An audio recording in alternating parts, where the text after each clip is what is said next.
हे कृष्ण, कभी कभी मन बहुत उलझ जाता है। मैं काम कर रहा हूँ, जिम्मेदारियां निभा रहा हूँ, लोग मुझे सफल भी कहते हैं। फिर भी भीतर से आवाज आती है, क्या यही जीवन है? मैं किस दिशा में जा रहा हूँ? जो कर रहा हूँ, क्यों कर रहा हूँ? प्रभु, जब उद्देश्य साफ ना हो तो हर कदम भारी क्यों लगता है?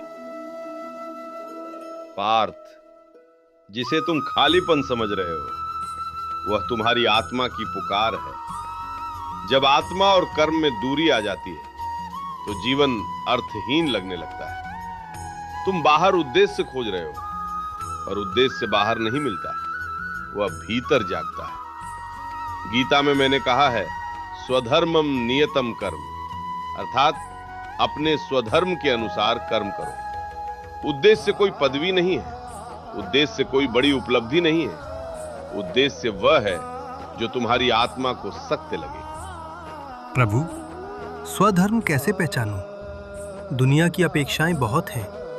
परिवार कुछ चाहता है, समाज कुछ और कभी कभी मुझे खुद भी समझ नहीं आता कि मैं क्या चाहता हूं। पार्थ, स्वधर्म पहचानने के लिए भीतर की आवाज सुननी पड़ती है। 3 संकेत है। जो कार्य तुम्हें भीतर से जीवंत करे, थकान हो सकती है पर ऊब नहीं होती।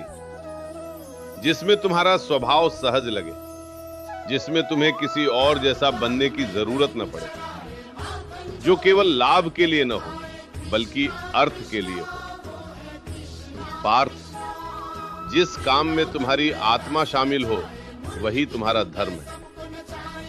मनुष्य सोचता है उद्देश्य मतलब कुछ बहुत बड़ा करना, लेकिन सुनो पार्थ, उद्देश्य का अर्थ प्रसिद्ध होना नहीं है।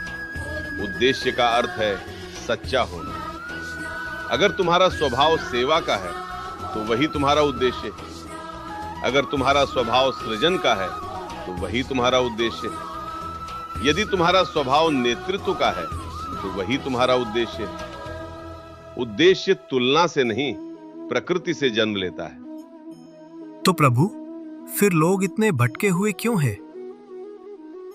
क्योंकि वे दूसरों का मार्ग अपनाते हैं, अपना नहीं। जब तुम समाज की अपेक्षा के अनुसार चलते हो तो सफलता मिल सकती है पर शांति नहीं। जब तुम अपने सत्य के अनुसार चलते हो तो संघर्ष हो सकता है पर संतोष अवश्य मिलेगा।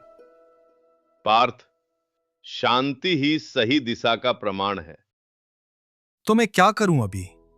मैं कैसे शुरू करूं? आज से 3 बातें करो। पहला, हर दिन स्वयं से पूछो, क्या यह कार्य मुझे भीतर से सही लगता है? दूसरा, अपने डर को पहचानो। कई बार उद्देश्य डर के पीछे छिपा होता है। तीसरा, छोटे कदम लो। उद्देश्य अचानक नहीं मिलता, धीरे धीरे स्पष्ट होता है। जैसे सूर्योदय एक क्षण में नहीं होता, वैसे ही उद्देश्य भी धीरे धीरे प्रकट होता है। पार्थ, जब तुम ईमानदारी से अपने धर्म के अनुसार कार्य करते हो तो जीवन में अर्थ आता है, दिशा आती है और शांति स्वयं चलकर आती है। उद्देश्य खोजने की वस्तु नहीं, जागने की अवस्था है।